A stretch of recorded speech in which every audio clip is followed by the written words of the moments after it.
No one could have imagined that an ordinary wooden stick would become the spark for a heartbreaking tragedy. During a moment of play, a young boy accidentally struck a soldier from the occupying forces with it. Realizing what had happened, he immediately stepped back in fear. But the soldiers, accustomed to ruling through intimidation, saw the incident as a challenge to their authority. Without hesitation, one of them slapped the boy across the face. Instead of backing down, the child shouted back, refusing to hide his anger.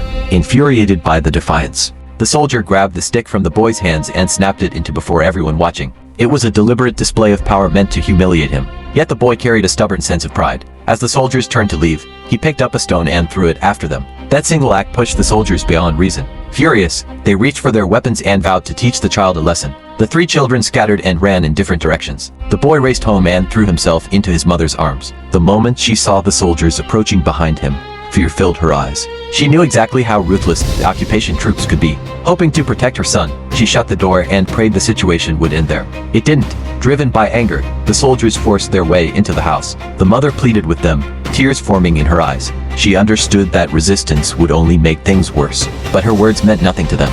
Even then, the boy continued shouting insults at the soldiers. Finally losing patience, one of them grabbed him, dragged him across the room, and hurled him to the floor. Seeing her child being abused, the mother reacted instinctively. She struck the soldier.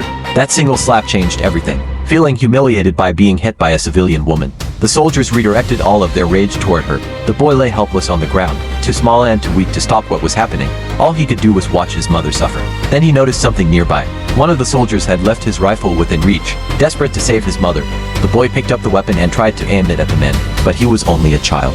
The rifle was far too heavy. His hands trembled uncontrollably, and fear clouded his thoughts. A gunshot suddenly rang out. In an instant, a situation that could have ended with a simple apology spiraled into an irreversible disaster.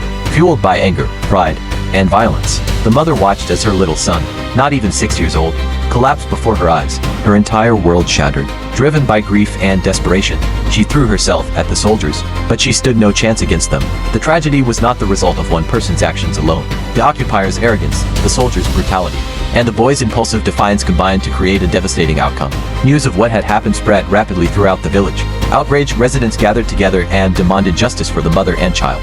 To the colonial authorities, however, the lives of ordinary villagers meant very little, and willing to face a larger uprising, the commanding officer devised a solution. He ordered his men to seize an innocent villager and present him as the guilty soldier. The unfortunate man was dragged before the crowd for a public execution. He repeatedly cried out that he had done nothing wrong, but no one in power cared to listen. For the officer, the truth was irrelevant. Sacrificing an innocent man was simply the easiest way to calm the angry villagers and protect the real perpetrator. Most people in the crowd knew the accused man was not responsible for the crime, but under the rule of the occupiers, who would dare speak the truth?